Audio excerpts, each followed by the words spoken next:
Hi, everybody. Thanks for joining me, Professor Peter Jonason, your stylish scientist. Today, I want to do a little something new, something that I'm a little bit nervous about because I haven't really talked about this before, but we focused so far mostly on the science part and my scientist role, but let's talk a little more about the stylish part. Not about my clothes, and you might say, well, what does an academic have to say about um, fashion and style? If you've ever dealt with an academic, met an academic, went to university, went to school, which is everybody, of course, you'll say, my professors, my teachers tended to not dress very well at all. There's probably even an implicit penalty for being a fashionable academic, especially in more leftist, politically leftist fields, as opposed to more right fields, like, say, business. There's a kind of maybe even a penalty that you pay for being too stylish because you violate the norms of, everyone looking the same, which in terms of, say, something like socialism brings everybody down to the kind of, blah level, right? And so a lot of academics dress in kind of quasi uniforms, and so you can kind of tell that someone is a biologist or a psychologist or other fields because there are norms in each field. But nevertheless, I've always cared, as you see here, about fashion, and I've paid some penalties for it. But I wanted to talk about two things today only.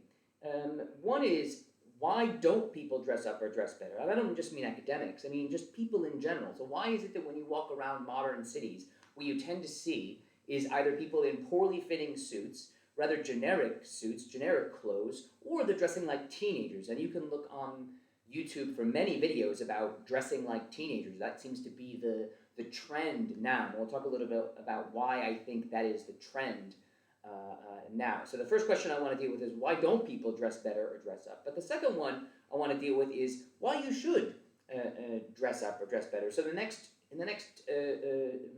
videos I'm going to provide for you are going to be mostly about fashion and style, but not giving you necessarily fashion advice. There's hundreds of people out there giving you fashion advice. I'm going to give you maybe some advice later, but that's not really my area. Instead, I want to try to understand the psychology around fashion and get you to start thinking about not only why other people might dress the way they dress, like, say, me, for example, but why you might either make better choices or why you might be making the choices that you're making even at an intuitive level. You might not even be aware that you're making choices to wear, let's say, all black. You see around on the streets here in Warsaw, for example, just everyone wearing nothing but black. And it's like, really, that's it? That's the only color that exists? As you can tell by lots of my videos and lots of, say, from Instagram and all these places, I like brown, but I wear a variety of colors as well. But today happens to be Fancy Friday for me in Warsaw, and I decided to wear brown because I haven't gotten to wear this particular suit since I got it from the tailor.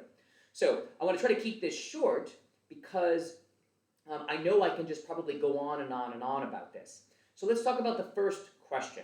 Why don't people dress up or dress better? Now, there's going to be lots of idiosyncratic reasons. Indeed, I asked a whole bunch of people on Instagram, and they gave me exactly that, idiosyncratic reasons, right? So those idiosyncratic reasons are those small reasons, those particular reasons, those specific reasons that might actually reflect something more meaningful. And I'll get to the more meaningful, larger issue in a minute. But let's talk about some of those reasons, and I'll only go into detail with some of them, I promise, okay? Because I don't want to bore you to death.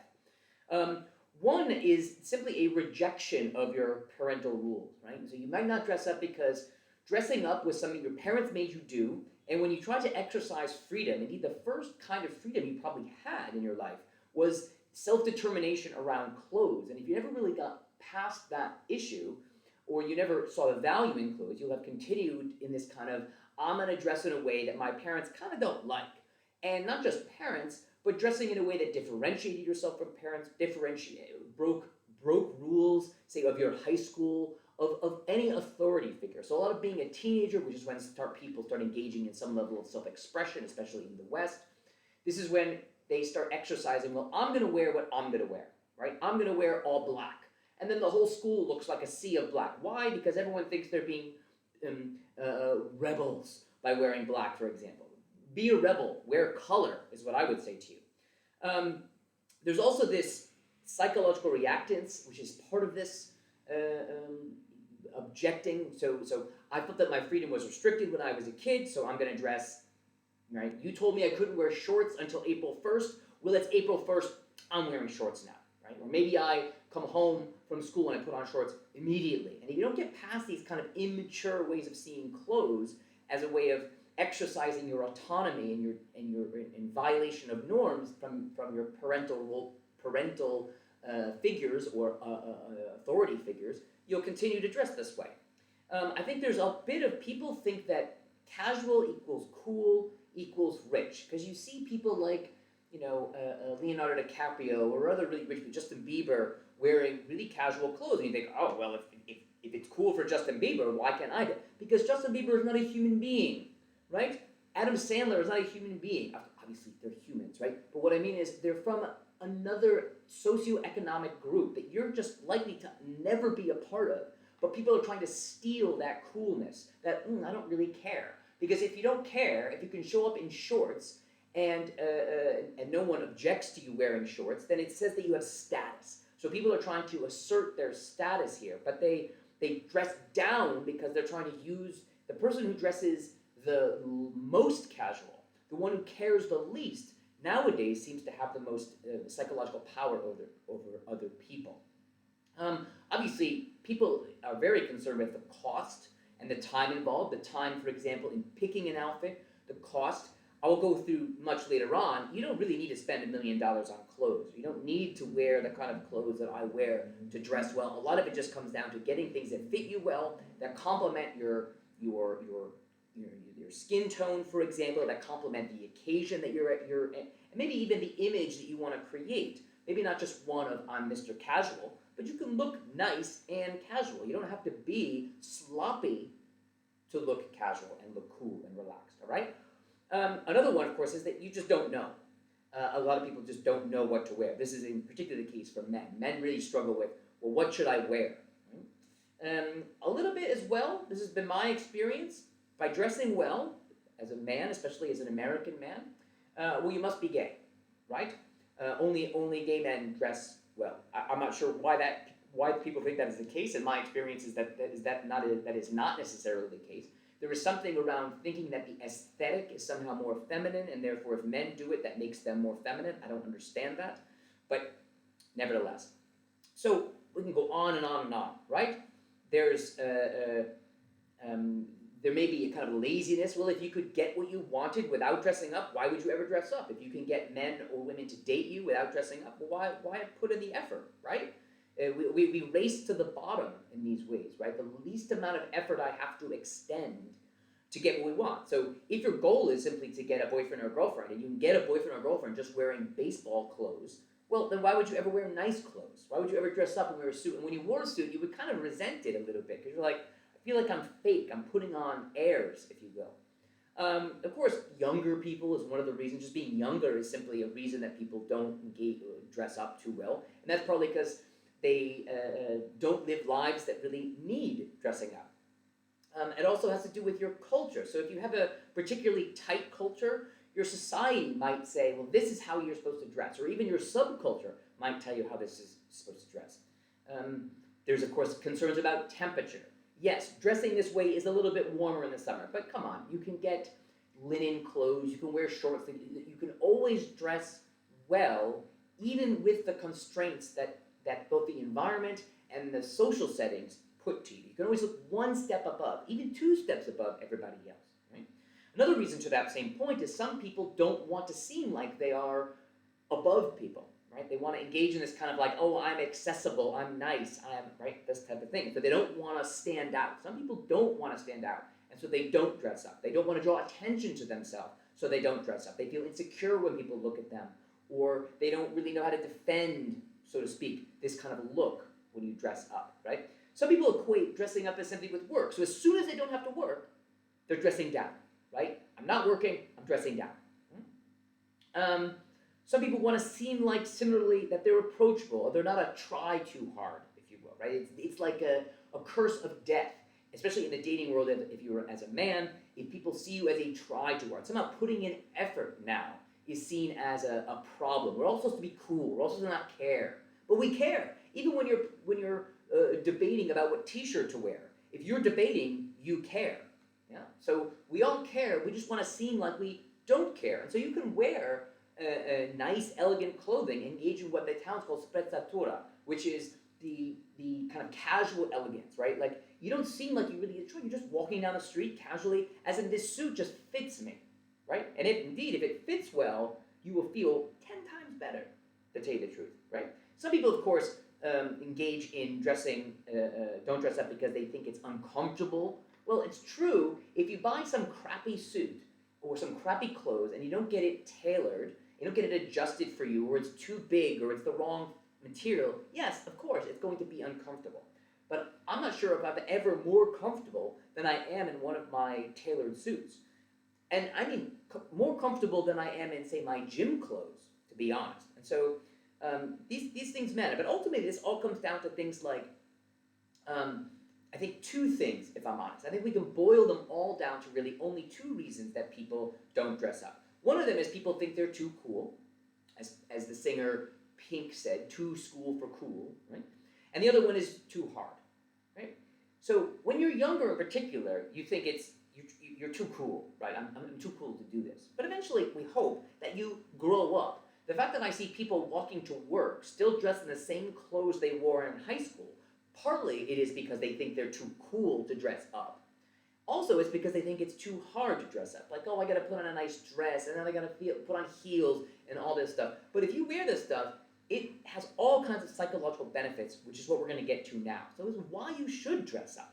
Some of these have to do with the psychological benefits for you, and others of which have to do with how it influences other people's both judgment of you, their view of the world, right? And these also we will try to boil down into what I think are only two kind of basic principles behind why people should dress up or should dress better. Now, one reason people dress up is because of uniforms. You have to dress up. You are required to dress this way, whether it be kind of informal uniforms like how a doctor is supposed to dress or how a psychologist is supposed to dress, or it's uniforms like the military or the police. These are uniforms, and these influence how you feel about yourself, how you carry yourself, for example, but also how other people receive you. One reason that doctors dress up is because people associate dressing up with authority. And this is why in the show House, right, this is the medical show from several years ago now, this is one of the things that House intentionally did, right? He violated people's norms, people's expectations about a doctor. He said, you think doctors are supposed to dress this way or that way. And that's what gives them their authority. His attitude was, my brain is what gives me authority. This is what you find in a lot of academics. They object to the aesthetic because they think what matters more is their brain. Well, while that might be true, how people receive you, for example, in hiring context, will be a function of this uniform. It's do you follow the rules, so to speak, even the implicit rules of when you go to an interview, you dress this way. When you go on a date, you dress this way. And if you are a script violator, this often causes people to push against you, to object to you, to ostracize you, all right? Now, it can also be not necessarily these formal uniforms, it could be clubs or societies. When I was younger, say, before I went through puberty, actually, I was pretty interested in Star Trek. It was a big thing of mine. And so when we went to Star Trek conventions, guess what? People dressed up. Why? Because it's a way of signaling group membership here. Right? So not only does the uniform influence how people perceive you, but it's also a way of saying, I'm part of this group. Obviously, I've already suggested this, but dressing up has implications for how people perceive you in terms of your competence. And people will take you more seriously if you dress up. If you dress like a child, people will treat you like a child. They will have expectations of you being a child, which maybe people want. Maybe people want the expectations to be lowered. But if I show up like this, or how I'm going to dress tonight with a blazer on top of it, people will perceive me and take me differently, and of course expect different things. And I'm okay with those expectations. So you consider whether you're okay with people having more or less expectations around you.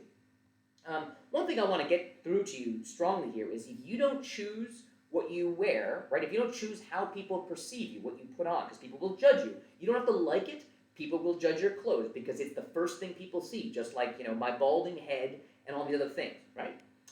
And if you don't choose how people see you, people will choose how they see you. So make the choice for them. Tell them what you want to see. the idea of dress for the job you want is a particularly good bit of advice. And job can be put in quotations because it's not necessarily employment. You could even dress for the kind of relationship that you want. Ladies, if you want to date a particular kind of guy, then not only should you maybe, I don't know, engage in behaviors that would enable that, like going to the gym or whatever it is, but also the clothing. So if you show up on a date with me wearing sneakers, it's basically over right there, right? Deal breaker, end of story. Because I can tell you, if it's a date, especially in the beginning, I'm almost certainly not wearing sneakers because one, I only wear sneakers really to the gym, and two, because I believe it's valuable to put my best foot forward. As Tom Ford says, dressing well is a form of good manners, right? Another reason you should dress well is because it actually can flatter your figure. If you buy the right clothes and get them tailored and fit and cut for you, okay? And this doesn't have to be super expensive. You get your jeans tailored and cut. There shouldn't be excess fabric at the bottom of your jeans like we did when we were kids, right? It should just be naturally flowing, no extra. Yeah? You can hide. So I have a little extra weight around my belly, and my ex-girlfriend would say that, no, that's just extra skin. Peter, you're too skinny. Whatever it is, I can hide, right, the fact that I have a little bit of a gut by having, for example, high-waisted pants. I can hide that I have a little bit of a gut by wearing a blazer. I can make my shoulders look wider by wearing a blazer, for example. So you can do all sorts of things to enhance. So figure out what are your weaknesses and strengths and dress for those as well. As a very kind of romantic thing, you can make the world a more beautiful place. Right? Some of us can dress up on Fancy Friday, on every day like I do, and we make the world a better place. When I walk through the areas here, like there's a place near me called Fabrica Noblina, I walk through it, and I've had at least a handful of people, women of course, say to me, I love your clothes. I wish men dressed like this more. Okay? Now, they didn't go on dates with me or something like that afterwards, but they appreciated it. I was making the world a more beautiful place. People are like, wow, look at this man. Right? Look at how he dresses. You know? And of course, they see Pedro and they fall in love with Pedro and not me. Another bit of phrasing I could give you is, unfortunately, because everyone doesn't dress up, or most people don't dress up, in a world full of weeds, be a rose.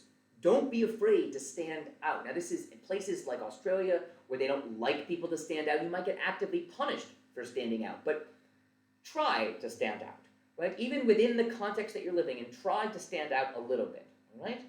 The truth is, it's really not that expensive, as I mentioned earlier, but this is a long-term investment strategy. And so you'll be telling the world, for example, that you're not only a serious person, but you're a person that invests in the future, right? Building a wardrobe is a long-term thing. You don't just go to the store. I mean, you could, of course, like in this movie, Joe versus the Volcano, before he's going to jump into the volcano, for example. He goes and buys all kinds of clothes.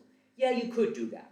But in really, you should buy reasonably good clothes and take care of them. You don't have to buy clothes from Pini Parma and Grand Lamar, the places that I like. You can buy stuff from Zara. I have Zara clothes, I promise you I do. And you just take care of them. You get them tailored, you get them adjusted, and you don't, unless you're James Bond jumping off of trains, even Zara will last you. So take care of your stuff. It's a long-term strategy. Another reason you might want to do it is because you get compliments, as I suggested about these people as I walk around this place called Fabrica Noblina, and other places here. Indeed, I, of course, intimidate people as well, but I also get compliments for it as well. But ultimately, this is all about impression management, right? So you're either managing other people's impression of you, or you're influencing your impression of yourself. And I think all of this boils down to only two reasons why people should dress up. The roles in society that they play or wish to play, and the rules of their society or their subculture. Rules like, are you a Hasidic Jew and you have to dress a particular way? Rules like, I'm going on a job interview and I have to dress a particular way. But also roles, right? So if you're dressed like a police officer on any day other than Halloween, people will think that you're a police officer. And so clothes signify status and roles in society, all right? So that's all for now. Hope this wasn't too painful, and like, share, and all this, comment, and all this wonderful stuff, all right? Until next time, my friends, I'm your stylish scientist, Professor Peter Jonason. Ciao.